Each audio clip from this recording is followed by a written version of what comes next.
We have two quick orders of business to take care of before we start the podcast this week.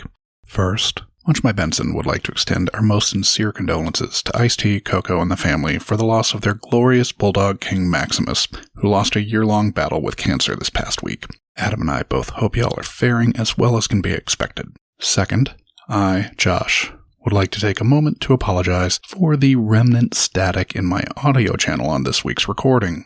No clue how it got there, but I was recording somewhere for the first time and there was massive static that needed to be filtered out. This was as much as would come out without rendering what remained truly hellish and horrifying. So I'm sorry, this is sadly as good as this one could get. Now, on to the show. Eros Run Amok? An autobiography of a sex addict? I have nothing to hide. My whole life is laid bare in that book.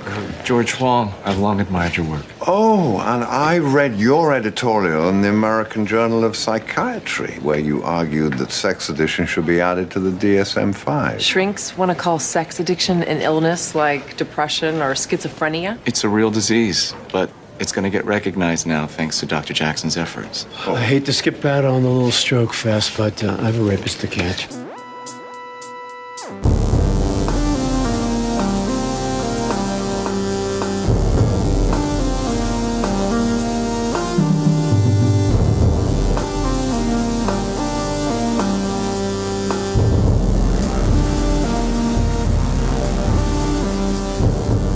In New York City, sexually based offenses are considered especially heinous.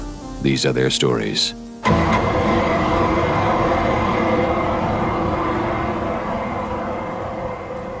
Hey guys, welcome to Munch My Benson. My name is Adam, where I am in a very cold New York City. I am joined on the line by Josh, who's probably warm and cozy in the basement. How's it going, Josh? I'm not in the basement, I'm in Drew's house. Oh, weird. I didn't even notice. Yeah, look at that. Yep. How's the other side of Minnesota? I'm technically in Wisconsin, so. Oh, right on. Yeah, I forgot which side of the line he fell on. Been down here about over a week. Nice. Yeah, he's recovering well. Eating some cheeses, tasting the local delicacies. I had some cheese curds today. Nice. At lunch. So yeah. Yep.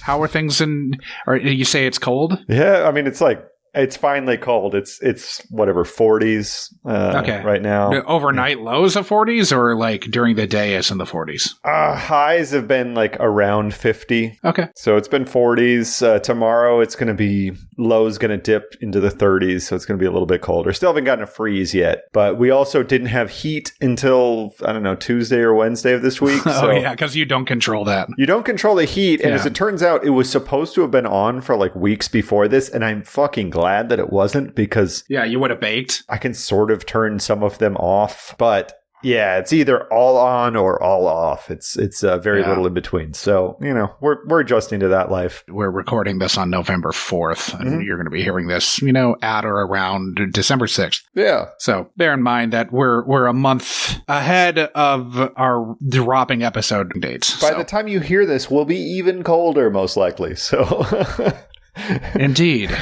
But yeah, working out the kinks with that weather change is always something. Also, the kiddo was not feeling good today, so I've been taking care of the poor little guy. But yeah, so I guess both of us are... oh, look, Josh is looking good with his Munch My Benson koozie. Indeed. Nice. I'm trying to think what else I've been up to. I watched some more Only Murders in the Building. Did you finish it? We just watched episode 5, so I think we have one more. You have way more. Oh, we have way more? Great. Yeah, great. It's like 10. Great. That's perfect. I'm up to date on Succession. I'm trying to think what else. I don't know. I've been watching other shit Curb? too, I guess. I have not started Curb yet, but Curb's next in the pipe for me. I'll just plop down and watch an ep, I love it. I'll watch it during the day or something, but typically my days are taken up watching 70s era Sesame Street, so I gotta slot it in somewhere in between those. Sure. I just made a reference to a new Curb, by the way. Nice. Well, I haven't seen it yet. The plopping bit. So by the time you hear this episode when we dropped it, you will have seen it. Oh, of course. You'll appreciate it. No, I know it's going to be good, which is kind of why I'd let it sit there, and then I'll enjoy it when it's time. Yeah. Oh, we did watch some Halloween movies. We watched, Megan watched Vampire's Kiss without me while I was editing a pod. Oh, how mean. I know. So I'd like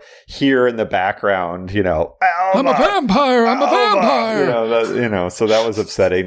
Did watch Buffy the Vampire Slayer, the movie, which I hadn't seen in eons, which still a lot of fun. R.I.P. Luke Perry. Yeah, well, he's, his character's name is Pike in that, right? I totally forgot. I haven't seen it in I 40 totally years. had forgotten too. We did see Pike and Maya and other friends too. We took the dog and the kiddo downtown. They got to go experience the East Village. The dog went on the ferry boat for the first time, so that was an adventure. So I've been living the dream, man. But you know who hasn't been living the dream for 20-something years? Dr. Sir Captain Jackson, Josh. The weirdest name ever. What the fuck? Oh, I guess before we get there, should we talk about what we're drinking? Sure. Mine's exciting, actually. Really? Nice. Mm-hmm. I'm excited. Tell me. Let me know. Well, I slammed a Hams right before I came upstairs to record. As one does. Recording in Drew's office. Uh-huh. And then I opened up a Pliny the Elder. Oh, that's a fancy beer. And it's a full big-ass bottle. Look at how big this bottle is. That's a big-ass... You're drinking it out of the bottle? You're not pouring that into a glass? It's I got the koozie. Okay. Don't you have to like activate the yeast and shit? I don't know how fancy. No, it's an IPA. Oh, it is. Okay. Yeah. Nice. Well, that's exciting. I'm drinking the kind of beer one would drink in Falmouth 25 years ago as one is preparing Narragansett? Yeah, I'm drinking a Narragansett. Yeah. You're basically Jay from Fuck My Work Life. Well, who's always drinking a Coors. I drink all kinds of beers when I'm not recording, but this works like for the nighttime record because it honestly has so little alcohol that I can slam one of these and not be slurring my speech by the end of the taping. So I'll probably have at least one more. Unlike when I do my 2 whiskeys on a long episode. Yeah. Yeah, that gets a little sloppy by the end. Or if I had a Dippa in there, some sort of like 8.5% beer, it might be hard. And when I say 2 whiskeys, listener, I mean 2 tumblers that are full of ice, but to the top. Like, it's probably, I'm taking down 6 or 7 shots over the course of the episode. Would you say you were drunk enough to go skinny dipping off a pier in Cape Cod? With Jeremy Irons. Okay, so we've kind of talked a fair amount already about Jeremy Irons, but this week we are watching Season 12, Episode 13, entitled Mask. Not The Mask. That's something different. And you will get confused. No, this is like the Rocky Dennis movie. Yeah, exactly. Although, honestly, there are kind of elements of the Jim Carrey film in this, right? Because one of them puts on a mask and has these kind of devilish powers. But the other one also has been wearing... Well, anyways, we can get to this analogy much later after you've told everybody what happens in it. Yeah, sure. So... 2 pervy tween brothers peep on a bound rape in progress when the masked raper turns his attention to a second female entering the apartment, whom he promptly stomps to a pulp. The 2 women assaulted are a lesbian couple who have been rushed to Mercy General, one near death, the other preparing to cross an ethical line and work on her partner in the OR.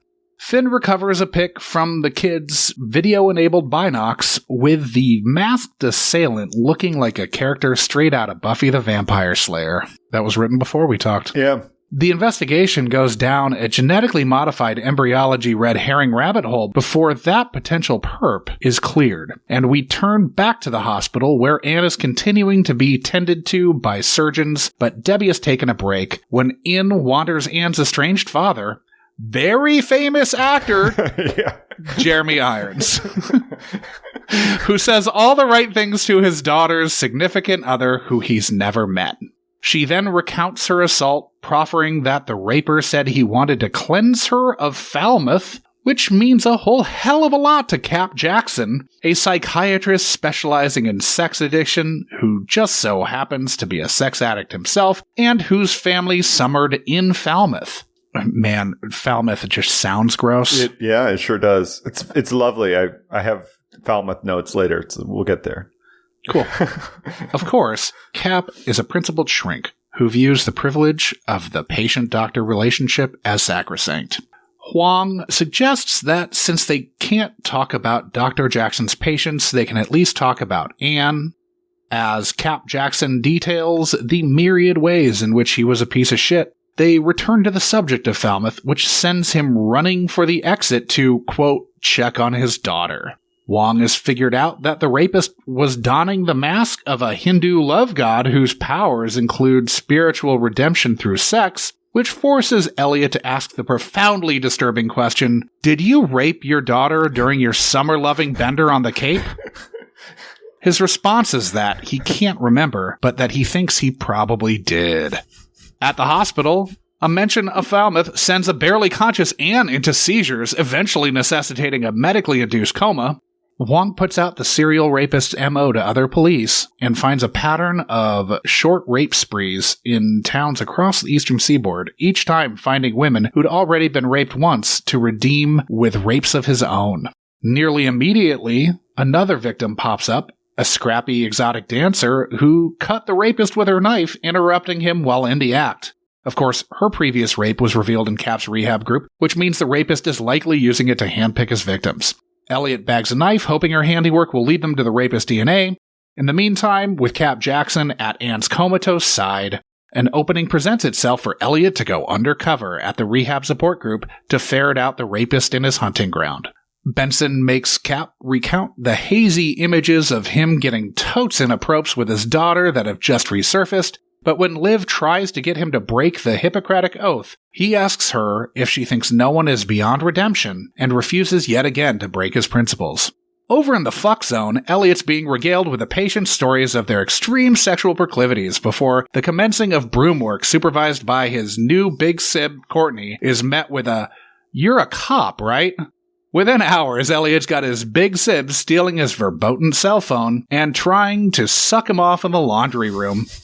And when group reconvenes in the morning, Cap Jackson is back. Elliot tries to preserve his cover, but Jackson is not pleased about the prospect of Stabler using information obtained in group to solve his case. Back at the precinct, Stabler tells them he thinks their perp is a guy who raped 16-year-olds because he knows the word nirvana, despite the MO of Anne's attacker and Clay's confessions in group having little to do with one another. Then Dr. Jackson walks in, followed shortly thereafter by one of Anne's childhood friends who was at the dock the night he thought he raped his daughter, only she tells them that Cap fucked her, not his daughter, and that she'd been Anne's first love, which broke her heart, and that was what sent her running from her father. Now that Cap's just a skeezy lech, not his daughter's rapist, he's newly motivated to find his daughter's attacker. In group, they concoct a kink for Elliot to get the men to break modesty code and reveal their forearms. It's a whole thing. Only none of them have a cut on their arms, leaving just the other male therapist as the perp, as he would have been the only other man with the information about Anne's imagined rape that Cap shared in group the week prior. When they head to the women's group, Elliot's big sib Courtney is nowhere to be seen. He calls his phone that she snagged, and she answers, saying that she's just waiting at an abandoned cop bar that he told her to meet him at in the note that Brett, the other therapist, left her posing as Stabler. Stabler stops therapist Brett mid-rape, getting into a scrap with a shitbag before slapping the cuffs on him. Elliot meets Liv back at the hospital, where Anne is still in a coma. Dr. Jackson arrives to stand by his daughter's bedside until she wakes up, and we get a, he's just going to make her pass at her wife, right? Dick Wolf. Knowing what I know about Dr. Cap Jackson, I wouldn't necessarily want him consoling my partner, you know? Nope. I guess we jump into guest stars, eh? Well, you know, we have maybe the most famous guest star that we've seen thus far on Munch My Benson. I mean, unless we're talking maybe fucking Andrew McCarthy was bigger, but not in terms of gravitas and reputation. I think Andrew McCarthy might have had a brighter peak as far as like he was everywhere. I think he was a bigger box office hit at his peak, sort of thing. But Jeremy Irons, he's not a Grammy shy of an EGOT, which is what Jeremy Irons is. Yeah, Jeremy Irons has a Tony, an Emmy, and a fucking Oscar. Yes. And he was the villain in a Die Hard movie, Yeah, exactly. Yeah. The most racist of the Die Hard villains, and the only one that invoked Chester A. Arthur, as far as I can tell. He's a fucking legend. Yes. I'm glad that they don't try to make him change his accent. Do you think anybody ever brings that up? Sir Jeremy, can we do a Scottish brogue? He's like, on why you? the fuck would I do that? Uh-huh. Yeah. So, Jeremy Irons was born in Cowes on the Isle of Wight. Cowes is a town, not a creature in this case. He started acting on the stage in the UK and then doing British TV work through the 70s before breaking out in the international phenomenon Brideshead Revisited in 1981, which garnered him Emmy, Golden Globe, and BAFTA nominations. That same year, he starred opposite Meryl Streep in The French Lieutenant's Woman, for which he was nominated for a BAFTA and for which Streep was nominated for an Oscar. He then had a few high-profile starring roles in high-profile films like Dead Ringers and The Mission before landing the part of Klaus von Bülow in Reversal of Fortune, for which he won an Oscar. He went from there to Soderbergh's Kafka, playing Kafka. He then had a villain turn in Die Hard with a Vengeance before settling into his middle-aged lech period in Stealing Beauty and Lolita. At this point, he sort of settled into the elder statesman villain roles that would predictably fall to a man with his commanding voice. Those films include The Man in the Iron Mask, The Time Machine, The Merchant of Venice, Casanova, Kingdom of Heaven, Aragon, Inland Empire, Appaloosa, Margin Call, Batman v Superman, Justice League, and Red Sparrow. On TV, he won an Emmy and a Golden Globe for a supporting role in Elizabeth I, which starred Helen Mirren. Then he starred as the patriarch in The Borgias and as Ozymandias in HBO's Watchmen series, for which he was also Emmy nominated. He won a Tony in his New York debut opposite Glenn Close in The Real Thing. That was back in 1983, I think. At the 1991 Tonys, he was one of the first few celebrities to wear the red ribbon to support the fight against AIDS, and was the first to wear it on screen.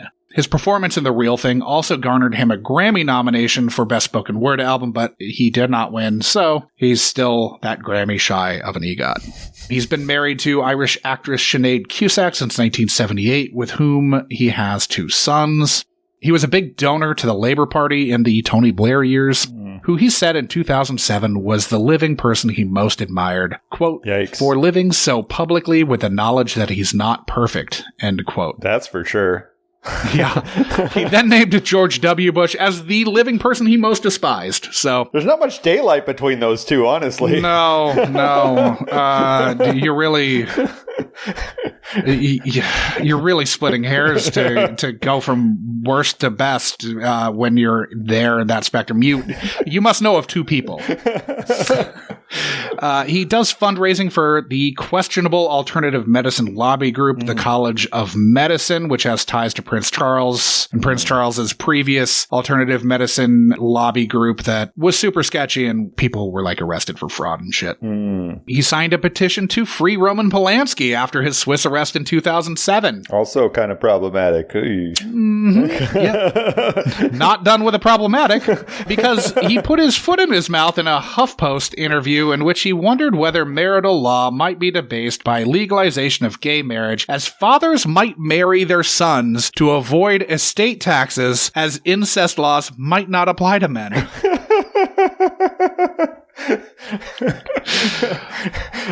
He then spent the next 2 years wishing that he'd never fucking said anything about it, because it's one of those things where he sort of, I get the sense, I'm not in his head obviously, but I get the sense that this is one of those situations where some fucking old dude is idly wondering something aloud, but is doing it on the record. Yeah, enormously wealthy, famous people that are listening, you have a publicist for a reason. Run shit like this by them first before you open your mouth to the press. Jesus Also, Christ. contact us about sponsoring the podcast. Absolutely. Sir Jeremy, I'm sorry. We'll do it from your Irish castle. Is he knighted? I don't know that he's knighted. How can he not be knighted? I don't know that he is either. I just assume that he's knighted. He also reprises this role in Totem later in season 12. Yeah. Okay, I'm looking up Jeremy Irons to see if he's been knighted. So one thing, IMDb, if you look it up, it says he's Dr. Captain Jackson, and he is not. He is Dr. Cap Jackson. And in fact, at least in the United States, I did not look in other militaries, you would never refer to a doctor in the military as doctor, you refer to them as their rank. So typically doctors start as lieutenants, but most of them become captains, I think, fairly quickly. Or lieutenants in his case. Yeah, I think he'd be a lieutenant, but I don't know if he'd be a lieutenant in the United States military. I know for us it was a little late, but The Lion King did shape an entire generation of children's childhoods, and he was the voice of Scar in that. So he's an iconic villain for millennials. Whenever I see like a Disney title, it's just like, whatever, I don't care.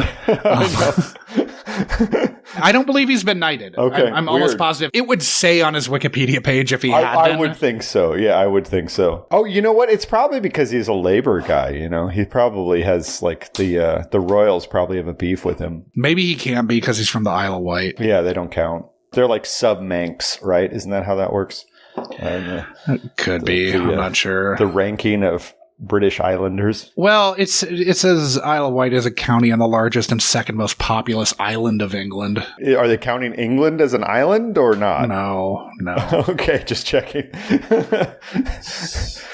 Because last I checked, it was an island. Anyways. I agree. But England isn't the island in and of itself. Great Britain is. You know, Jeremy Irons, he has a gravity. Yep. You know, he took this role seriously. He's pretty fucking good in it, honestly. Yeah, I mean, it's a fucking creep fest, but he brings it, man. Yeah, I suppose he was like, well, yeah, I'll do this because ultimately I didn't rape my daughter. Jesus Christ. Yeah, moving on. We've got to unpack Melissa Sagemiller now, who's playing ADA Jillian Hardwick. Yeah, is this our first Hardwick episode? It is. Yeah, it is our first Hardwick episode. It's weird to me that she was an ADA for a few episodes. 10, I believe. 10 episodes. Half a season. She was only a recurring character. She was never added to the credits. Yeah. She was born in D.C. to a political activist mother who'd been Jimmy Carter's campaign finance manager, and to former Giants and Washington football team running back Charlie Evans. She went to Georgetown Day School and began acting locally at 9 before being scouted by Eileen Ford of Ford Models at a jewelry shop at 14 and taking to modeling, living in New York and Paris. She left modeling to get a degree in English at University of Virginia. Then she went and studied acting at Stella Adler's Conservatory, at NYU's Stone Street Studio, and at Michael Howard Studios. After making her debut in a season 1 episode of SVU, she started landing film roles in the early aughts, starring in Get Over It and Sorority Boys and playing the lead in the thriller Soul Survivors. She was then a series regular in Sleeper Cell before showing up in The Guardian and Mr. Woodcock. Then she landed another series regular role in 2 seasons of the Stephen Bochco legal cable drama Raising the Bar. When that was canceled, she landed in the Rockford Files pilot as Beth Davenport that wasn't picked up. Yeah, I did not know that this existed. Dermot Mulrooney as Rockford, and they've tried doing, because I know they've talked about doing another Rockford Files pilot in the last 2 years too. But that wasn't picked up. And then she landed here in 10 episodes of SVU during the ADA musical chairs game happening towards the end of the Neil Baer run through When Barbara Locks It Down. She looks to have stopped acting in 2014 while shooting Get Over It, her first film to be released. It's the second film she was in. Harvey Weinstein pushed her to meet him in his hotel room to go over script changes, where after she declined to massage him, he implied that Charlize Theron and Renee Zellweger kissed him and that she would too if she wanted to further her career. Yikes. All this happening while he blocked her from leaving his room. Of course, as is his MO, he was only wearing a bathrobe. She reluctantly and begrudgingly kissed him to escape. Then after the wrap party on the film, Weinstein said she'd be traveling with him on his plane. Yikes. Despite telling her agent not to let her be put on another flight, they'd kidnapped her bags, and Weinstein's assistant forced her onto his plane. Jesus. Thankfully, this was just a power trip where he was showing she couldn't say no to him, and Shane West and Cisco were also on the plane. She was advised that she would be best served by staying quiet, and so she didn't reveal any of this until after the Harvey Weinstein reckoning a couple of years ago. Jesus. Fuck that guy. Yeah. Moving down the line, we've got AJ Cook, who's playing Debbie Shields. She was born in Oshawa, Ontario, grew up mostly in Whitby, and went to Anderson Collegiate Vocational Institute there. After a few smaller roles, she landed a part as one of the suicidal Lisbon sisters in The Virgin Suicides, and then a starring role in the TV series Higher Ground opposite Hayden Christensen. She went next to be main cast in True Calling, and then landed in Criminal Minds, in which she's appeared in 302 episodes. Our second Criminal Minder. She basically got written out of the show in season 6 for budgetary reasons, and then got written back in the next year. So she's appeared in the third most episodes of anyone, because she missed 1 year because they were being chintzy. Yeah, just the scrawny guy and probably, what's her name? Yeah, who was in Matthew Gray Goobler. Paget Brewster, probably, right? No, Paget Brewster left. Oh, really? She was in like 200 episodes, not 302. I'm fucking shocked. I honestly have never seen Criminal Minds and have no, like, it's one of those, like, this person's been in 300 episodes of something and I have no fucking idea who they are. I think I've seen every Mandy Patinkin Criminal Minds, and then it's like, how on fucking earth did it just get canceled in 2020? Yeah. It blows my mind, because Patinkin was on it for maybe 2 years. There were 323 episodes of that show. Yeah, wow. She also appeared in the films Out Cold, I'm Reed Fish, and Final Destination 2. Oh, you know, the nerdy chick who does their IT. She's been at the whole run. Yeah, I don't know what her name is either. Wow. Next up, we've got Lindsay Kraft, who's playing Courtney. Yeah. Elliot's big sib. She grew up on Long Island, where she began her career as a model. At the University of Maryland, she made the move to acting. She's also done playwriting. This is her second appearance on SVU, and she was also in an episode of Trial by Jury. She was in multiple episodes of Third Watch, Southland, The Mob Doctor, Backwash, NCIS, The Ranch, Dirty John, Why Women Kill, and Them.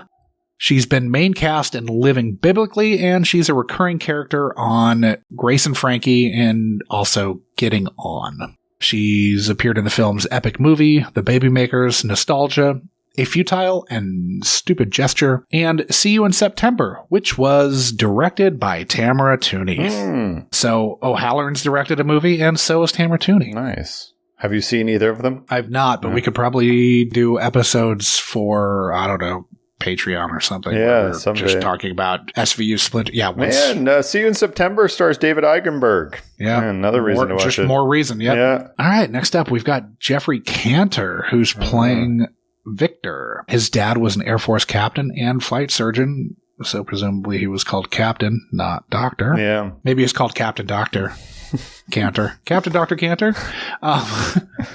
He graduated magna cum laude from Amherst with a theater degree and then attended the National Theater Institute, parenthetically called Eugene O'Neill Theater Center in Connecticut, on his, his IMDb bio, I think.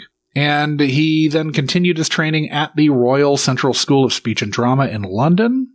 This is his second of 3 SVUs. He's also in 1 Trial by Jury, 4 episodes of the original series, and 4 episodes of Criminal Intent. He's been main cast in Kill Point and Carl Manhair Postal Inspector. He's had recurring roles in Deception, The Blacklist, Feed the Beast, Daredevil, and The Punisher as the same character, the live-action Tick, Maniac, The Resident, and Foundation.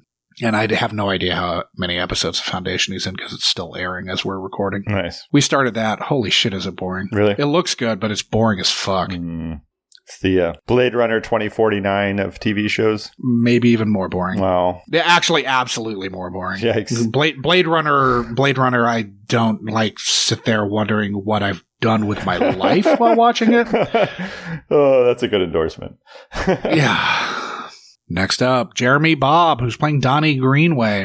He's from Central Ohio and went to Otterbein College in Westerville, Ohio for acting. He's in 2 other SVUs and 2 episodes of the original series. He's been main cast in The Nick, Mosaic, Escape at Dannemora, Jessica Jones, Godless, and The Outsider, and had recurring roles in Hostages, House of Cards, Manhunt, Unabomber, Russian Doll, and The Sun. He's also appeared in the films South of Heaven, The Drop, Marshall, Under the Silver Lake, and The Wolf of Wall Street. Got 2 left. Okay. Karen Ludwig, who is playing Tri-State Reproductive Institute Manager. We talked about her back in Munch My Benson episode 68, Close Enough to See Dick Mole, which we were talking about Undercover. And in that episode, she was a different character. So we've got ourselves a brain melter. Yeah. Took us a while to get there, but finally. Lastly, we've got Mariette Hartley, who's playing Lorna Scary. We talked about her back in Munch My Benson episode 39. We're looking at this sandwich handling through pandemic eyes, where we talked about choice and in which she was Josie Bissett's lawyer. Well, I got one other. Gabriel Rush, who played one of the kids at the very beginning. He has a couple films that he's been in. He's been in both Moonrise Kingdom and Grand Budapest Hotel. So he's done a little bit. How far do you have to scroll down in those cast lists to get to them? You know, I honestly didn't scroll down them at all. He's also That's where I draw the line. If they're like number 60 on the call sheet, I usually just skip it. He was also young Chuck in Better Call Saul. So he has at least been in some interesting stuff. So I just throw it out there. And you know I love Peeper Kids in cold opens. So...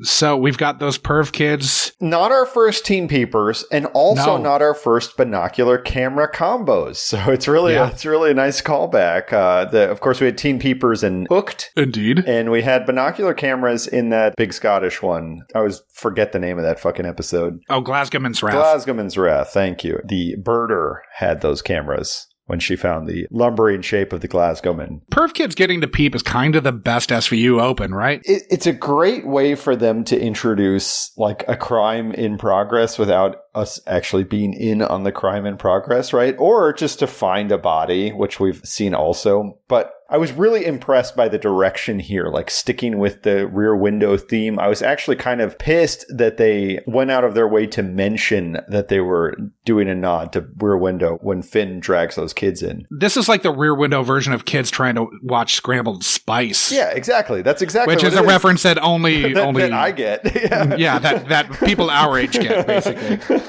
Spice was a porn channel that back in the days of like coaxial cable with a cable box, if you paid for the extra package, you could get Spice, which was softcore porn, but full like softcore porn the whole time. Yeah. And if you didn't pay for that package, you could try to make out tits and ass. You could see the squiggly lines. Through the squiggly lines. You could definitely hear what was going on.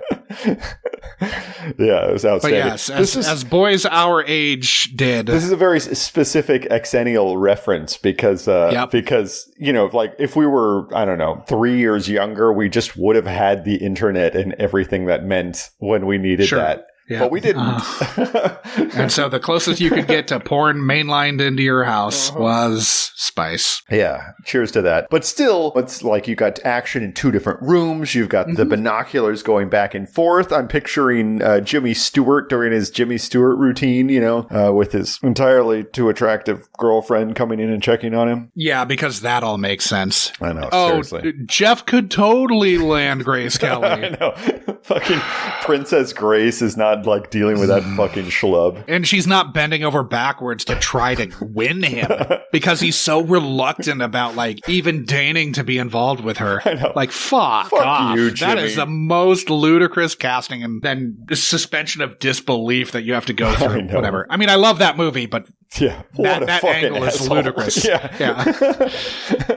Grace Kelly is outrageously attractive, and Jimmy Stewart in that movie is a fucking schlub, man. Yeah, I mean, I think we've talked about this before, but apparently he has one hell of a hog. This came up the other day, like this was one of the first things that people shared on the internet, was that Jimmy Stewart was, you know, hung like a racehorse. Yeah. Hung like Milton Berle. Back to these kids. These kids apparently think zombies are real, but don't know that masks are a thing. Yeah. I think that means we have to mourn for Max's educational outlook because the New York school systems has failed these two children. I don't know, man. Those were some fancy cameras. I think those were private school kids, man. And they were like being taught by some kind of, you know, weird religious cult like the Hungarian Catholic Church down the block from me. Honestly, I love those kids. I thought those kids were a breath of fresh air. I love their joie de vivre. I love the lengths that they are willing to go. How many windows did they have to look in? You know, I can see 100 windows right now. How many windows did they look at before they found a lady tied up about to be brutalized? A horny 13-year-old has pervdar. They can just sense it. So that IVF clinic, it is less than 1 minute from my house. Nice. It is closer to the front door of my building than the front door of my building is to my door, if that makes sense. So it takes longer to go down the stairs than it does to walk to that. It's not an... Did you count the steps? I should have gone out there and counted them. It is not an IVF clinic, obviously. No, it is a Dwayne Reed. Of course it is. Yeah, so, if I need to get, I don't know, what did I buy there most recently? Contact solution and baby shampoo were the things I bought most recently. Oh, and they had a good deal on LaCroix, so I got some LaCroix. Nice. What flavor? Well, they've changed the names on them, so I got lime and I got pamplemousse because they have 6-packs, so I got 2 6-packs. So back to the IVF clinic, Dr. Debbie. I can't remember her character's last name. Dr. Debbie Shields. They refer to her repeatedly as Dr. Debbie Shields. I haven't watched this episode in like 3 days now. So, but she's all into gene manipulated embryology, which, from what I gather, is a thing. My understanding is that she was one of those nameless doctors at that kind of intro. I can't remember if it's at the intro or later on when he learns more about it, but in Twins, she's one of the doctors that created Danny DeVito and Arnold Schwarzenegger. Yeah. That's basically what it is. But it's 2 moms' eggs, 1 dude's sperm to get like... The concept of this is to get 1 embryo, though. But this is like 2 girls, 1 cup, right? It is, but it's not like 6 sperms, 1 egg to make the perfect man and his pathetic loser. No, it's 2 eggs apparently to handpick, I guess, what qualities you're eliminating. So, interesting little business side of Hollywood tidbit that I learned from this random dive that I went down trying to find the names of the doctors in Twins was that no studio would pay Arnold Schwarzenegger to be in that film because they thought that it was a bad idea and it was going to be a losing deal. So he actually forewent any salary to perform in it. And as it turns out, so did Ivan Reitman and Danny DeVito. They all took significant points on the... Huge points. Yeah, they took way bigger points than normal. This wasn't like studio bullshit points where, they're going to screw you. I believe that this is the most money that Arnold Schwarzenegger made on a movie. He said it was the best business decision of his career. Was that. The movie ended up like grossing over $200 million just domestically. I mean, I'm sorry, netting over $200 million domestically, not grossing. They made a shitload of money on that. And good for them. It was a huge hit. Yeah, it's a fun movie. This bug fucker's a real gem. God hates Frankenbabies. People like you should be stomped out like bugs. They should be stomped out. Proud of what you wrote, huh? I signed it, didn't I? I'm doing God's work. That includes committing assault, civil disobedience outside abortion clinic. What do you want? Did someone exterminate the Franken bitch? Well, don't burst into tears. When God makes you pregnant, stay pregnant. When God makes you barren, stay barren. When God gives you a uterus, maybe we'll listen to your sermon. He calls her Franken bitch. Jesus Christ. I'm surprised there weren't any Franken hookers in this episode, Josh. It's a real disappointment. But who fucking keeps a jar of bed bugs and shakes it at people? Yeah, this guy is, he's really something. I liked Elliot, the staunch Catholic, telling him that when he's got a uterus, he'll listen to his sermon. I mean, yeah, what a piece of shit that guy is. But they're around. I feel like there are a lot of them in my neighborhood. There's a Trump flag in my neighborhood, and I live close enough to the mayor's house that the anti-vax protesters show up there, so I assume that there's more of them than there probably are, but that guy's around. Now, should post-rape Debbie really be in the OR with her significant other on the table? Like, obviously, I don't think she's doing the surgery, but she's in there helping. Well, for one thing, if she really wants to help, she should be doing the rape kit so that they can actually have some physical evidence to go on. Yeah, not scrubbing in. Because she's a fucking OB-GYN. She's not a trauma surgeon. Let the fucking trauma surgeons fix your fucking wife, girlfriend. Just utter nonsense. You're just like taking up oxygen and standing there. They probably would let her stand there, but still, it's dumb. Yeah, but like it's a bad ethical move, and she's impeding the investigation into her rape. Yeah, exactly. Do your fucking part and help out, and then go get your shoulder creepily rubbed by Dr. Captain. Yeah. Jeremy Irons then shows up, and you said it before, but he is incredibly famous. He is like the camera is addicted to Jeremy Irons. It's really something. But yeah, so cure me of Falmouth. Did he say anything? Just that he would cure me of Falmouth? He would cure you of a foul mouth? No. Cure me of Falmouth. Whatever that means. Josh, I've spent some time in Falmouth, Massachusetts. In fact, I've been to my only Cape Cod League baseball game in Falmouth. Nice. I saw the Falmouth Commodores play. I don't remember their... Now, were Freddie Prinze Jr. or Matthew Lillard playing? I probably didn't see them when they were on the team. I might have seen I don't think they were officially on a team. They were in Summer Catch. Nice. Which is the baseball movie about the Cape Cod League with Jessica Biel also. I might have seen Darren Erstad because it's possible I was there in 1994. That's about the time I would have been there. Yeah, when he was at Nebraska. Yeah, and I don't know who they played. They might have played the Katuitt Kettleers. That sounds somewhat familiar to me. It could have also been the Hyannis Harbor Hawks. That also sounds somewhat familiar to me. But yeah, highly recommend Cape Cod League for anybody who has the means to get to Cape Cod. It is basically one step below high school baseball as far as the facilities go. Oh yeah, I was going to say, but not by not the play. No, the play is fantastic. For those who don't understand what the Cape Cod League is, it's a wood-bat college summer league where they basically pull the best college players in the country to play a thing that is going to put them on the map for the next year's draft. Yeah.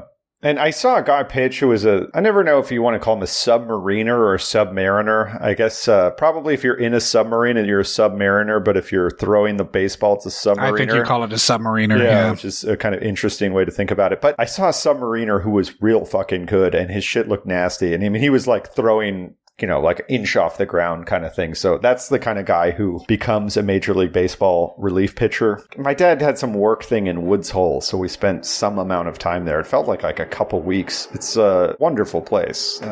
Did like a fucking clam bake on the beach where you make a big fire, then you dig a hole in the beach, you put the hot rocks from the fire lining the pit, and then you throw the bags of the lobsters and the potatoes and shit in there, and then you cover it with sand again, and that cooks it. It's one of the only fully native cooking methods still in use. Don't you feel like they missed a real opportunity when they decided it was pronounced hyannis and not hyannis? I mean, they're kind of going that way.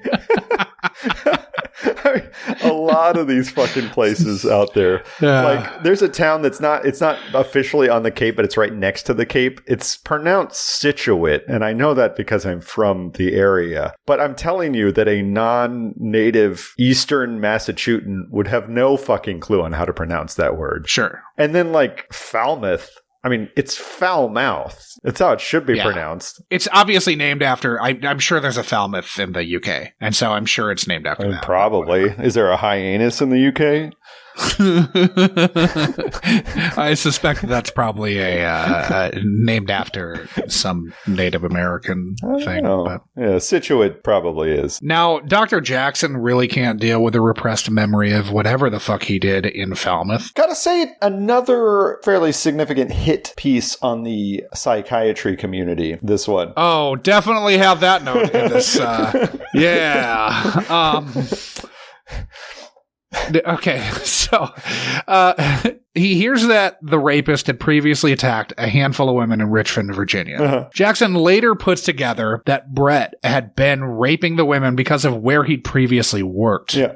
Doesn't it seem like Richmond would ring the bell right away and that Brett should be fingered around minute 9? So there's a few things. For one thing, he could have mentioned Brett without violating doctor-patient privilege. Absolutely. That's my whole contention here. If it was Brett, then it wouldn't have violated anything. And in fact, I did some diving on this. States have different rules about doctor-patient privilege, Josh, and New York State has some of the strictest, in fact. So only the patient can waive doctor-patient privilege in New York, whereas in other states, if the person is deemed to be a physical threat to themselves or others, then the doctor can waive it. But no, Brett wouldn't be covered by that shit. He's a fucking piece of shit. Also, the first time we see Brett, when Elliot walks in that room, it's evident that it's him. Like, I remember this episode. Obviously, I remember the mask. I remember Jeremy Irons, but I didn't remember all the details. But I saw that guy and I was like, oh, it was that fucking guy. It was that fucking guy. Yeah.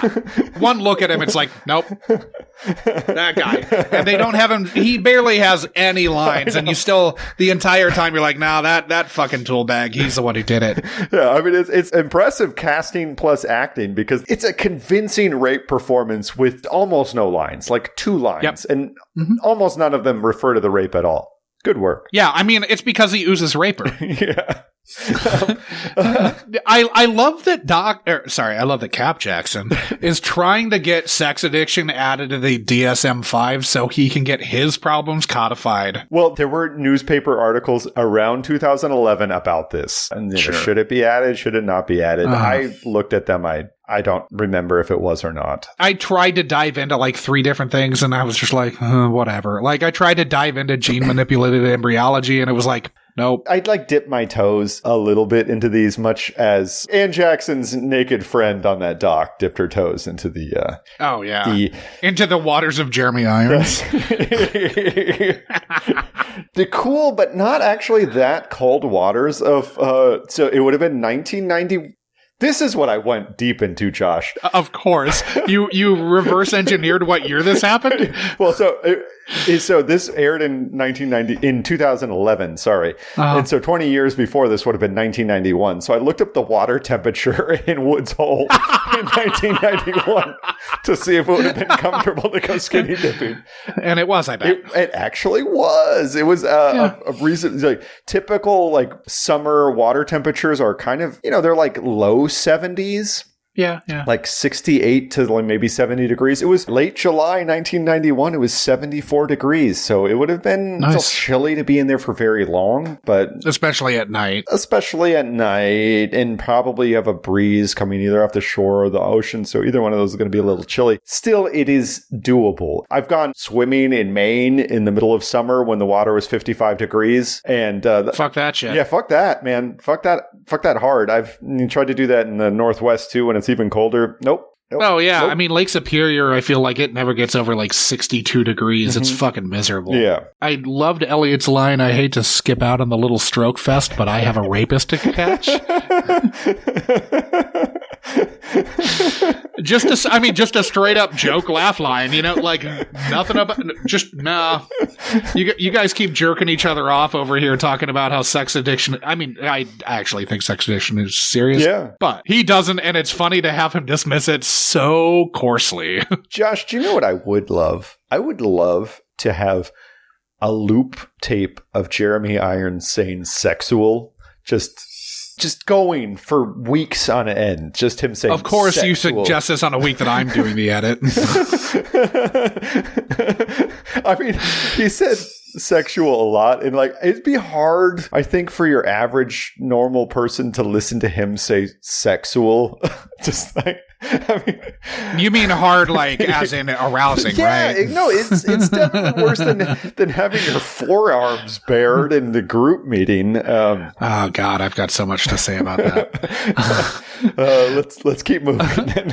Yeah, Huang wants to plumb the depths of the Jackson family father-daughter dynamic. Yeah, he thought he'd die if he didn't get his fuck on. He fucked everything that moved, including my favorite bit was when he fucked the 60-year-old waitress in a diner toilet. All of this whilst smashed. So he's compulsively smashing, which is fantastic. And then his wife jumped off the GW Bridge, and the one thing I sort of looked into was hot spots for suicides. That's like the classic spot. Yeah, it's one. The biggest is the Golden Gate Bridge, obviously. Yeah, but in New York. I'm sorry, in New York. Yeah, absolutely in New York. The George Washington Bridge that connects Jersey to New York City. It's averaged around 10 suicides per year and had a record 18 suicides in 2012. It's a very tall bridge. So, yeah, you're going to be going pretty fast by the time you hit bottom. Now, there's also George Washington Memorial Bridge in Seattle has had more than 230 suicides since 1932. So I think the moral of the story is don't name your bridge George Washington if you don't want people to jump off of it. What's the George Washington Memorial Bridge? It's Aurora Bridge. It's a cantilever and truss bridge in Seattle. I know which one that is. That's a cool bridge, man, because it's really fucking high. It takes State Route 99 over the west end of Seattle's Lake Union. Yeah. Connecting Queen Anne to Fremont. Yeah, that's the one that has the troll underneath it, I believe. I'm not 100% sure about the troll, but I know which bridge that is from looking at it. It's a cool bridge. Do you have to pay the troll toll to get into the boys' hole? It's a well-known troll. Okay, it's like a Seattle thing to do. Okay, and yeah, you do have to pay a toll. And it's to have your little butthole fingered by that gnarly troll. I feel like you're saying boys hole, And it's clearly soul. And I know, Artemis, you did write soul, right? I did write soul. So it's boy's soul. You gotta pay the troll toll to get into this boy's soul. No, see, right there. It sounds like whole. Like if you drag that, are you chewing gum? Yeah. Give me the gum. I loved Lorna Scary's performance in, I forget the actress's name, you said her. Mariette Hartley. She won an Emmy, I believe, for a guest spot on The Rockford Files. Really? Or actually, I think, if I remember correctly, I think she was nominated for Rockford and then won for an episode of The Incredible Hulk. Nice. But in that scene where she comes in with Dr. Cap, she has some just great facial reactions to things. It's too bad we can't add some video clips because she didn't really say much, but she had some big wide-eyed moments that I thought were really fun, and I like to see that. Now, I have some notes about the Kamadeva, Josh. Good, because I went to like 5 different websites and was like, I'm not getting the fucking information to confirm that one of the powers was spiritual redemption through sex. See, that is something I definitely was not able to find. It seemed to me like the Kamadeva's general role, it is the god of love, and it is like a sensual, sexual love. It seems like he's kind of a rad dude. As it would be in Hindu. Yeah. Yeah. Yeah, I mean, but it seems like he's kind of a cool dude. Now, he's typically not portrayed as having like a demonic visage the way that mask is. Yeah. Every depiction of him is like a normal looking guy who is an archer. But he shoots flowers. Yeah. It's arrows tipped with flowers. Exactly. Who's sitting on a parrot. The parrot is like, it helps him win the ladies, man. Now, he did have... So this is a big parrot. It's a big-ass parrot. Or a very small man, either way. He seems like a pretty cool dude. Honestly, I didn't go that deep. But from what I can tell, he's not some sort of like raping monster who has to like cleanse the world of women who once had sex. Which is, I think, the motivation here. It's a little like weird what this guy's motivation is. I mean, the issue here is that we know fuck all about Hindu gods and specifically Hindu love gods. Yeah. You and I don't. So like, we look shit up and then it's like, I'm not finding the thing that supports what Brett's belief system is based upon. I'm going to be honest with you. I looked this up about a half an hour ago, and so I was like, okay, it doesn't... No, I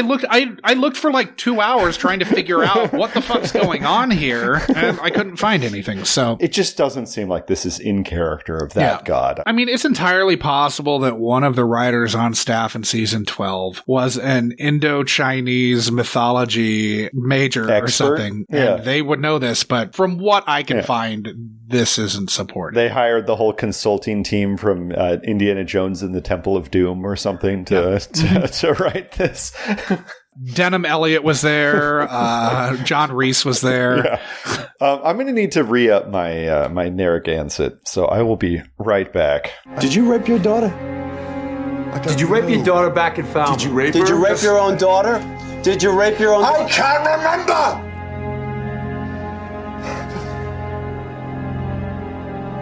I think I did.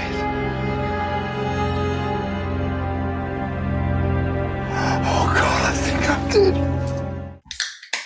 So, obviously, did you rape your own daughter scene in the elevator is... It's something. It's really something. We always like to fluff up Dr. Wong and talk about what a great therapist he is and how insightful and smart he is. I feel like it's not necessarily the best way to reach I guess you call him a patient in this case, right? To reach somebody who is afflicted with these... repressed memories. Repressed memories by shouting at him in an elevator until he collapses in a pool of his own. Did you fuck your daughter? But a lot of fun. Can we talk about Anne's seizure acting? Because it was super funny to me as she's seizing out in the bed, like after, because obviously Falmouth equals coma. Yeah. As she's seizing out, like, it's kind of like Matt Berry's O-face in the IT crowd in his first episode, where they've rigged up the cell phone to have like that massive vibrating that, like, when Roy was in church at the funeral, he thought he was having a heart attack because of how violently it was vibrating. And then he's like, oh, it's just my cell phone that Moss has rigged up. Yeah. But it's like Matt Berry's O-face in the IT crowd. I think Moss rigged up Elliot's cell phone later on because when it vibrates really loud. Oh, yeah. So just an aside, I don't remember exactly where this came in, but what do you think the sex addict scene in Utica is like? Because I'm thinking it's pretty fucking rough, man. There's a lot of meth involved, I'm sure. I mean, like, sure, Richmond, Philadelphia, there's... Utica's actually, like, like Furry Central. Really? So interesting. No, I'm making that up. But saying it makes sense, right? Oh, what's your boy was delivering pizzas in Utica, right? It was Utica. Yeah, it was Utica. Yeah, so I don't know. Well, Michael Chernus. That's right. Yeah, Carisi's sister's fiance in parole violations, which we covered back in episode 64. Looks like he came straight from his job as future cop at the Bondage Club. So Elliot doesn't want to believe that sex addiction is real. Classic Elliot move. Wong slowly rolls out the case for the religious skeptic. Then we get this whole dancer scene, and she's fantastic. Holly DeMeo, the one who was the exotic dancer. Oh, yeah. She's awesome. Yeah, she brings it. Honestly, she might give the best performance in this episode. She's really good. When she says, I wish I'd slit his throat, I wish she had too. Yeah, I believed it. Especially because Brett's such a tool. You can tell right away. Instantly. Okay, we're later able to draw the line between her rape via her professor and the group, but I don't see how they can at this moment. But this is like the jumping off point for Elliot just... I'm going undercover. Nope. I'm off the clock, guys. I'm going undercover. Well, when there's... Or not off the clock, but he's going off the grid. When there is a notable British star who oozes gravitas, we know the second half of the episode is going to be Elliot undercover at some point. This has happened. This is a theme. Yeah. The first half is notable British star acts the fuck out of it. And the second half, Elliot goes undercover. Benson had the moment with Brenda Blevin, though. Maybe it's British male actor. It's a British male actor. Maybe it's a gender separated. Yeah. Sure. Yeah. No, it's the Elliot dynamic with the British male actor. Next time we see a notable British woman, when we see, I don't know, who's going to be in here? Dame Judi Dench. Yeah. Angela Lansbury or something's going to be in here. And we're going to see Benson like crying in a pool, right? Wasn't she like laying on the floor crying or something at some point in that Brenda Blevin episode? Why was she sitting on the floor? No, that was before they got to Blevin. I forgot there was the Clea Duvall. The Clea Duvall kind of, it wasn't really a red herring because she got murdered by her husband. Yeah, she got murdered. No, not a red herring. Just a script flip. Just like, well, this story played itself out in 20 minutes. Now welcome to this fucking 30-year-old cold case. The modesty code is super funny to me, and the whole second half of this episode is basically Stabler can't give everyone a ticket to the gun show. Well, the one thing I did I wouldn't say a deep dive, but I did do a dive into paraphilias. Oh, nice. Okay. Because I was looking specifically for that one, forearms. Was unable to find a forearms fetish. And I was also unable to find a specific... God damn it. Hold on a second. Oh, are you talking about wrist jobs? Well, being cut. Oh, right. What's his fuck? Donnie Greenway. Donnie Greenway, exactly. So being cut is different than cutting other people. Sure. And so it's probably a subset of algolagnia, which is sexual pleasure from pain. So I imagine is a subset like of ball that. Stomping or Yeah, exactly. But there's a specific called I know all about ball stomping. What's up? Where is it? Picarism is the sexual fetish of cutting somebody else. So that is not of fucking a Pikachu? No, not of fucking a Pikachu. Okay. And one that I'm really disappointed I didn't look up, Josh, is that there is actually a fucking noted fetish of sexual attraction to amputees. It's called acrotomophilia. Well, sure. I mean, Strange Beauty, come on. I know, but we didn't look that up, Josh. Yeah, and I feel bad about it. I just feel like we're letting I don't feel that down. bad about it. I feel like we're letting listeners down. Just because we didn't give them the official name of what we clearly talked about for almost that entire episode.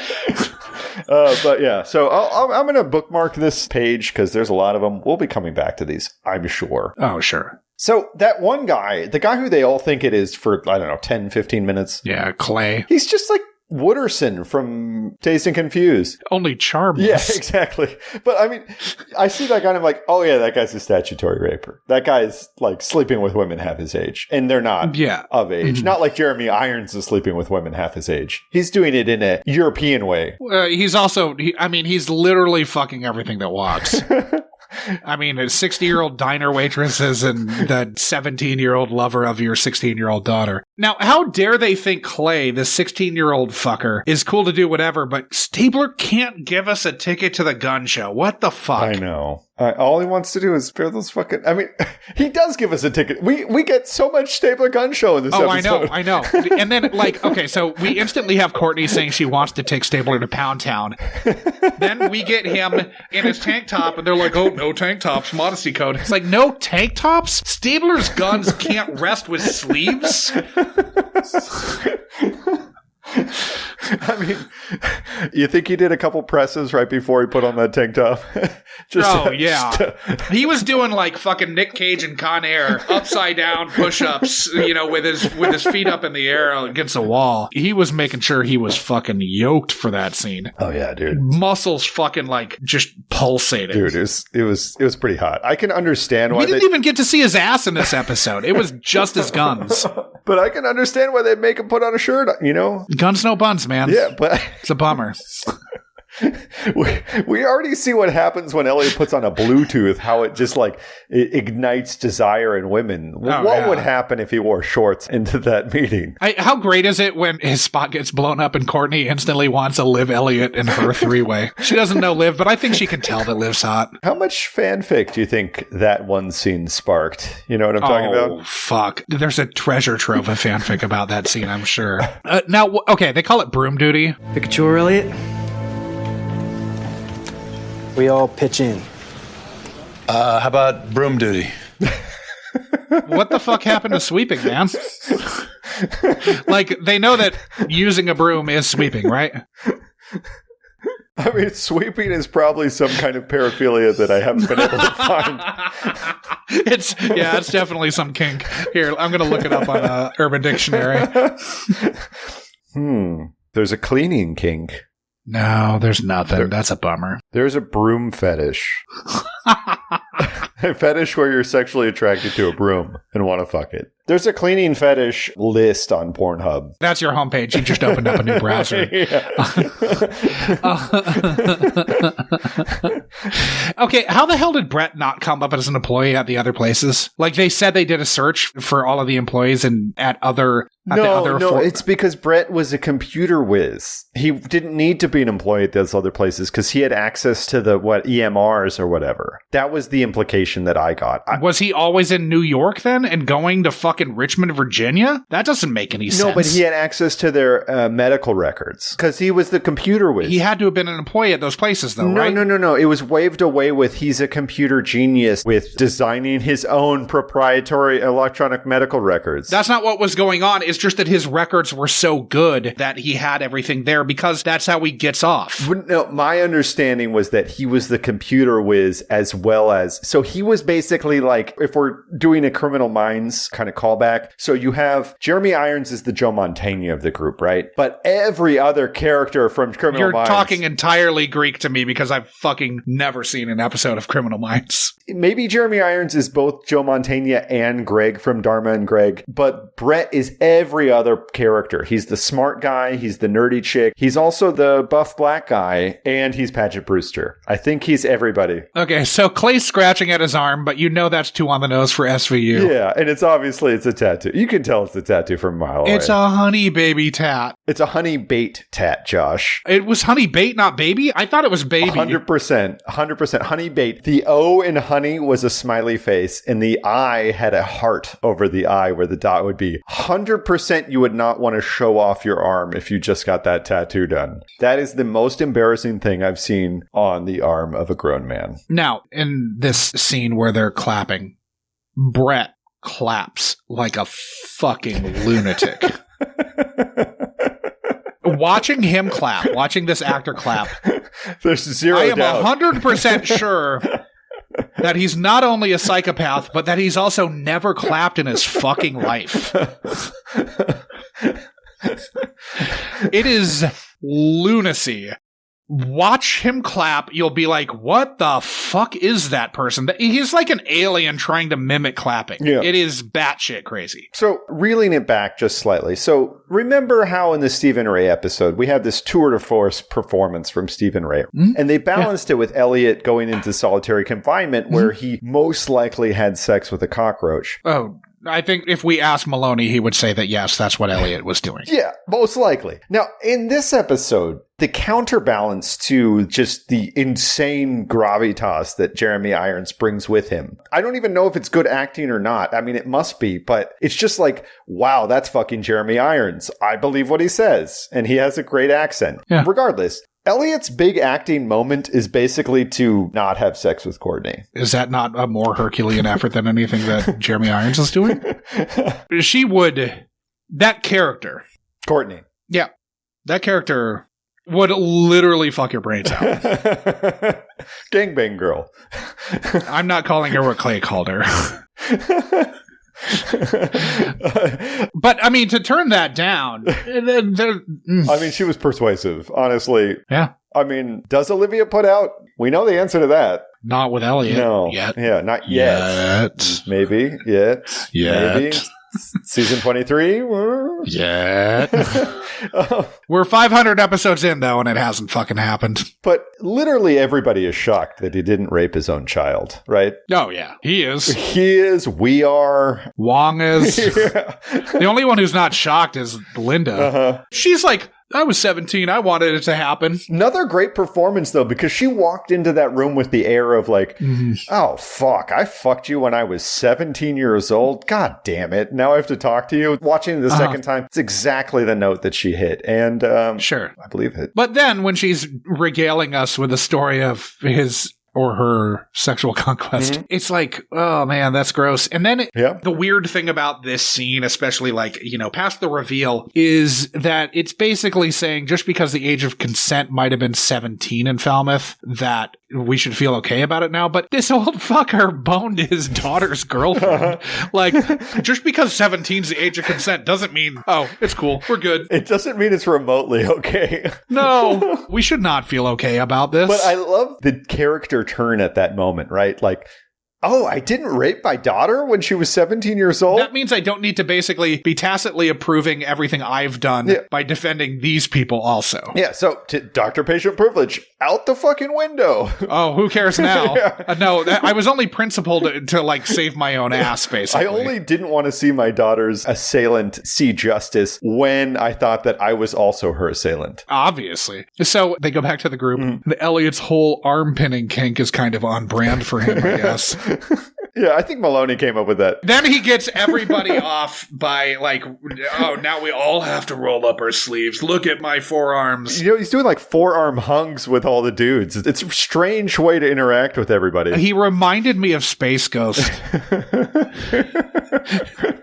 He reminded me of Space Ghost, like, doing the things with his arms when he's standing out in front of his desk. Or behind the desk, honestly. Either way. But yeah, he's really just channeling Tad Ghostal here. I really love that Clay is like trying to present himself here as the only one who really cares about the modesty code. I get it. He has the worst fucking tat I've ever seen. I also get that one guy's wife left him. We didn't really talk about that kind of montage where we hear each one of their like fetishes like go by real fast. I hate to like talk about people's appearances in the show and make fun of them for not being that attractive. But if I were that guy's wife, I probably loved him for, you know, his personality and what he did. But I can't imagine the swinger tale that guy's pulling in. I wouldn't want to go to that party either. Let's be frank. If you go to a swinger party, you're not like... There's not one fuckable person. Yeah, that's most likely it. Yeah, they're just like... It's a sea of unfuckables who are just going to fuck themselves. Yeah, you've seen like smoother skin at a fucking tannery. Yeah. So, essentially, no one wants to let the guy who made Bruce Willis wear a racist sandwich board cure them of sexual addiction anymore. I don't know whether to feel happy or sad about that. I don't know if he does. Yeah. Now, jumping back just a hair, it seems like they really wanted to get Lindsay Kraft in her bra as much as possible in this one. Yeah. So it's Lindsay Kraft in a bra, like, at least twice. Yeah. The second time is for a while. Yeah, the second time is for a while. It's not played for effect in quite the same way that the first time is. The first one's at least fun. Yeah. She's throwing herself at a character. Yeah. She's the one wanting to engage in consensual sex. Yeah. Well, pushy consensual sex. I mean, she's not going to rape Elliot. But it's somewhat borderline, right? Because, like, she's a psychosis, right? So is it consensual sex from Elliot's perspective? I don't know. Also, tradecraft, man. Elliot is the worst at hiding a phone call of anybody I've ever seen. He's got the biggest Bluetooth I've ever seen. Well, he's also the worst at, like, following people on the street. His Bluetooth was gigantic. We've seen this before, too. His Bluetooth was, like, bigger than my phone. But that was what Bluetooth was like then. I mean, you remember Conrad walking around Spider House with a Bluetooth in. I know. There was no confusion about whether or not he was talking to someone on the phone, or at least talking into his Bluetooth. Who knows if he was actually talking to someone on the phone, But still, just shocking. Like, obviously somebody's going to think he was on the phone. What an idiot. Yeah. My name is Elliot, and I'm a sex addict.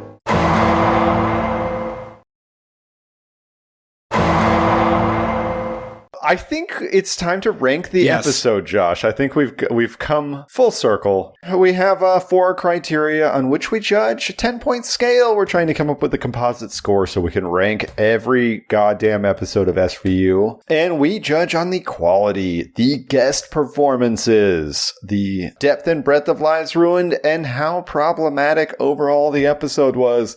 This one definitely is going to tick one box, I think.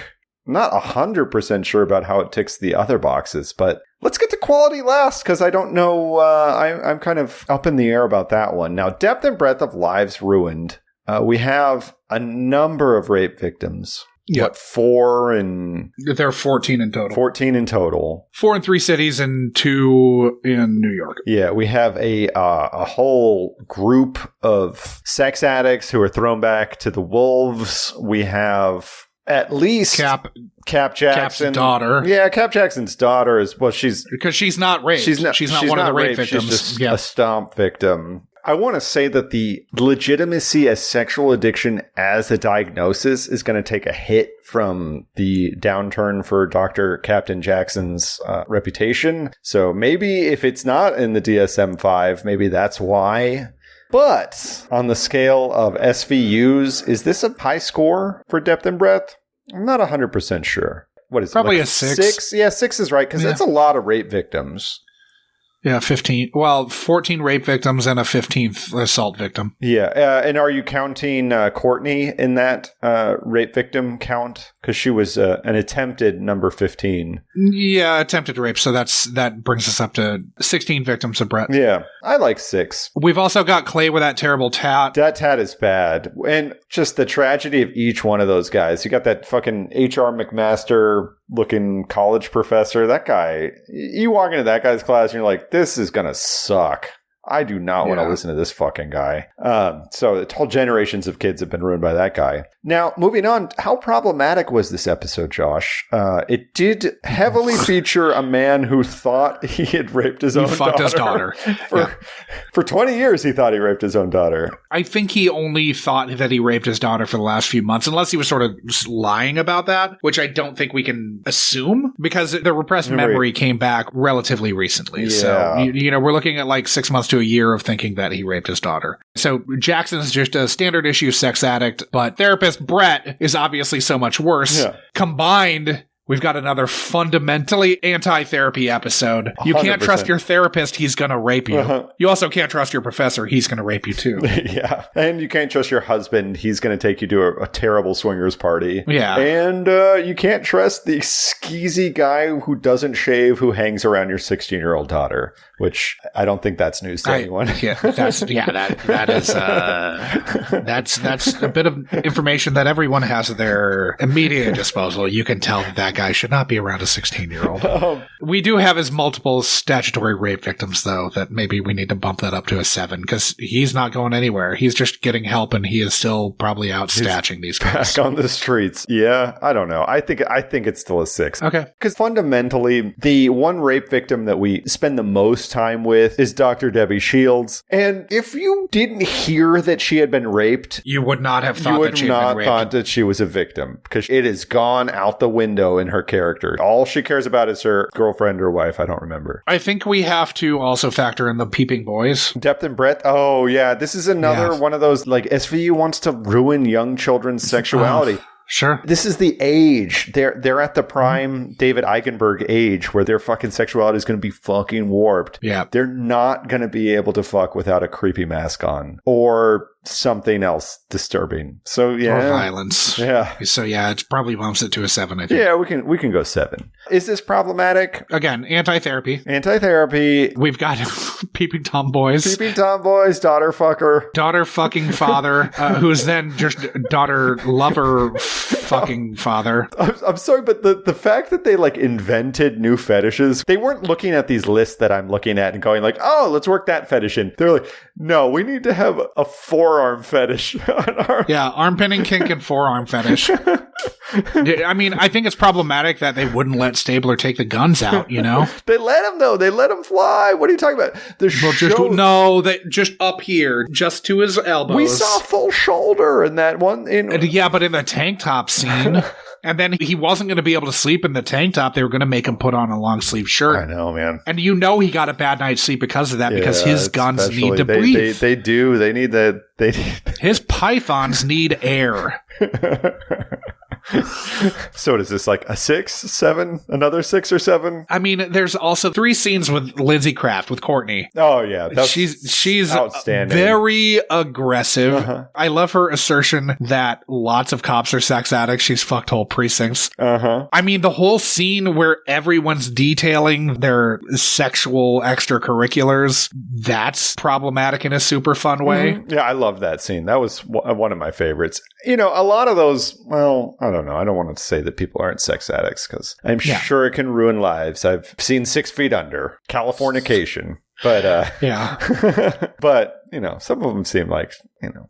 I like the guy that lost his wife because he took her to a swinger party. You know, I would think on these swinger forums, they would have been like, you know, maybe you should like, you know, kind of like slide a couple hints in before you just show up at an orgy with your wife. Sure. The father fucking is profoundly disturbing until we find out that he didn't fuck his daughter. But is it more fun that we find out that he didn't, but he thinks that he did for like, let's say 33 minutes of the 42 minutes of runtime? He thinks that he's fucked his daughter. Oh, it's hysterical. I mean, I love that he thinks that he fucked his daughter. So that makes this more fun problematic than like Taboo, where you're like literally repulsed because of how gross, that scene on the couch in Taboo. Yeah. Oh, God. Where they're cuddled up on the couch. He's got his arm around his daughter/lover. Mm-hmm. Yeah, no, I love his turn. Just like, I love the cops because they told me that I didn't fuck my daughter. And then, fuck the Hippocratic Oath. Who cares? Like, it's not an all-timer, but it's still very problematic. Yeah. Like, I think we're looking at a 7 here, right? I think it's a 7. Especially for, like, season 12, it feels like they weren't as...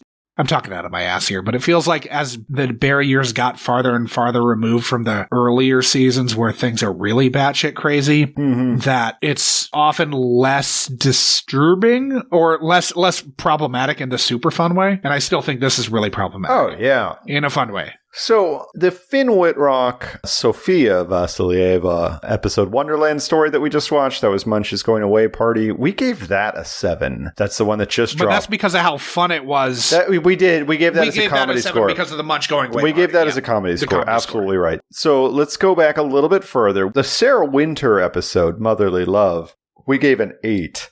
I think this is just a slight tick below that because it is so fucked up. Oh, yeah. It's so fucked up. She says on the stand that her kid was fucking jerking it to her, fucking his best friend, because he wanted to fuck his mother. That is outstanding. If you looked at it just in problematic incidents, this has more of them than that episode did, but that is such a massive fucking... I feel like we might have undersold that one. I'm fine with 7. 7 works. So moving on to guests, Josh. Cool. I mean, Jeremy Irons is a legendary actor. And he doesn't really disappoint in this. There are a couple scenes in particular where I think he is quite good, especially when he's staring at Dr. Debbie Shields when she mentions his Falmouth. That's great. Yeah. Like, he is doing so much right there, and he does a lot in the scene in the elevator. He's great. Yeah. Now, at the same time, Jeremy Irons can only really play Jeremy Irons, I feel, right? Yeah, sure. I mean, he's not like... No, he's still Klaus von Bülow here. Yeah, he's Klaus von Bülow. He's Simon, whatever Simon's last name was. Gruber, isn't Yeah, it? Simon Gruber, absolutely. Hans Gruber's brother. Only just more nefarious. I mean, I feel like they just brought in Jeremy Irons to be Jeremy Irons here. Yeah. That is not a ton of work being done. Like, it's still Jeremy Irons, but... But, like, his little details are quite good, right? I mean, I don't know. I think he's quite good. Now, at the same time, you also have fantastic performances from the stripper, from Courtney, from all the other creeps in the sex addiction clinic. Don't love Criminal Minds, Dr. Debbie, as much, but... Yeah, I mean, she doesn't have anything to do, but I don't think she's particularly noteworthy, you know? I mean, it's just noteworthy to me because several times I had to go like, wait, weren't you tied up and raped by that fucking awful man in the mask? Yeah, how are you working? Anyways, I don't know if this is a 10. I don't think it's a 10 at all. I think it's at best an 8. Okay. I mean, Jeremy Irons is legendary, but it's not stunt casting, right? It's not Andrew McCarthy. It's a totally different thing. No, it's not Stephen Ray where you're just like, it's what not. the fuck? Yeah, it's like, not. It's not that. No, it's not that. I think you're looking at an 8. I mean, he's a very good actor, but I don't think he's doing anything particularly interesting here. I mean, it's not like he's bad, but we're parsing out where in the pantheon. Yeah. And it's not there. And I think you hire Jeremy Irons for this part, right? Sure. You don't try to Brenda Blethyn up his accent. You don't try to... No, you just let him brain dead his wife. Or fuck his daughter. Or really fuck his daughter's girlfriend. Yeah, play twins or, you know, be an evil lion or whatnot. I guess he was like snuggling a lion toy or something. I don't know. Somebody mentioned that. Yeah, it's in the fandom wiki. So, moving on to quality. It's fun. Yeah, it's fun. It's not an all-time... Well, it kind of... I remember this one, like, without having watched it in over a decade. I didn't. Really? I had no recollection of this whatsoever. I've seen every episode, but I felt like I was watching this one anew. You know, it's not like the Luke Perry episode. No. But again, the stunt casting is It's not like Mark Paul Gosselaar episode. It's not like the Melissa Joan Hart episode. No, it's not an all-timer, but it is... It's good. It's fun. Yeah, I'm inclined to say like a 7 here, probably. Yeah. So that, I mean, it's like 7.25, which is pretty high. Yeah. It's because it's problematic enough and has a fuckload of victims. It does. Like, it basically just doesn't have anything that it's low in. Exactly. It's kind of bringing it everywhere. And so it's tied with the Sarah Winter episode we were just talking about. That was, given the general geometry of everything, we don't know that it wasn't the poop shoot. Also tied with Taboo that Josh was just mentioning, which is it's going to be really hard for her to find more afterbirth for her voracious angel. Also tied with Bound, that was Matricide by Proxy, and Trade, that was Nothing Screams Cancun Spring Break Like Moose Antlers, and Hunting Ground, that was Amaro's Peculiar Sense of Smell. Those are all very good episodes. Those are all good episodes, and they're all definitely worth enjoying, but they are just a tick below the very cream of the crop. So, I think we can roll the next one. Heading over to episode.lol, which was built for this podcast by friend of the pod, Flet. The tape is spinning. Bill and Ted are unhappy. Oh, I hate that part. And we've got Delinquent, season 12, episode 23. When a young woman finds a teenage boy asleep and naked in her bedroom, his mother, Bree Walsh, is quick to defend him. While Detective Benson and Stabler try to figure out what truly happened, they also have to manage the sneaky teenager and his naive mother. As the detectives dig deeper, they discover how deceptive appearances can be. Yeah, I'm looking at the fandom page right now. Rita Wilson? Yeah, Rita Wilson's in it. Who else is in it? She's the only one that I notice right away. Yeah, I don't really recognize any of these people.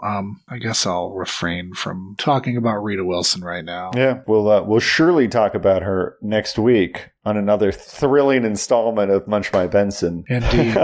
Now, as always, everybody who's listening at this point in the pod, if you have not done so, please go out and rate and review the podcast. It helps a lot. You can do that at Apple Podcasts. Also, if you're listening on Good Pods, you can rate every single episode. You know, we're currently charting relatively highly. Nice. But if you're listening, you should rate us there, please, because that helps, and it's still a fledgling podcast app, so every little rating can seriously move us way up in the rankings. So if you are listening to this, please rank us at Good Pods. There's still relatively low numbers of general reviewers, so you can really help us out there. Nice.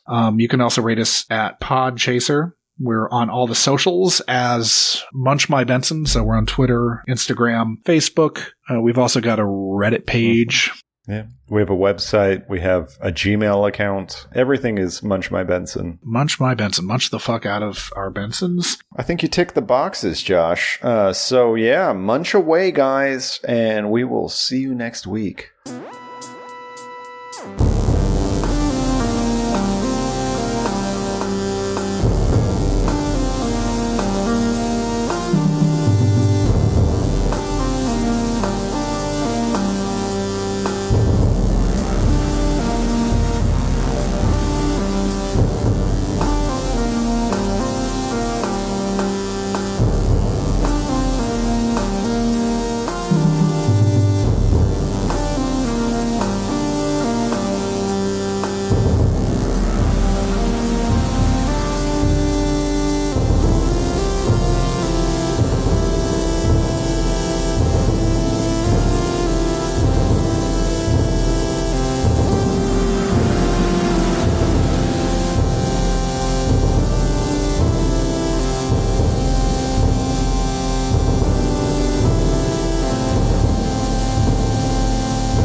Sexual binges.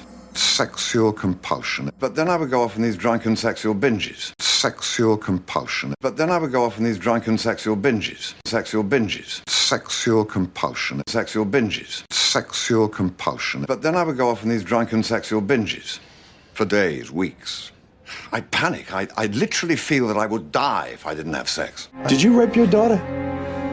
Did you rape your daughter back in Falmouth? Did you rape her? Did you rape your own daughter? Did you rape your own daughter? I can't remember! Sexual compulsion. But then I would go off on these drunken sexual binges. Sexual binges. I think I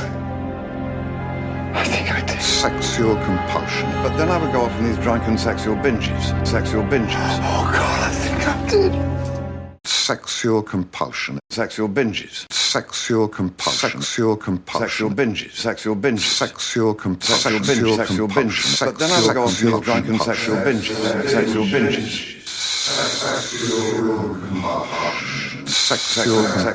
But then I would go off on these drunken sexual binges. Sexual binges. Sexual binges.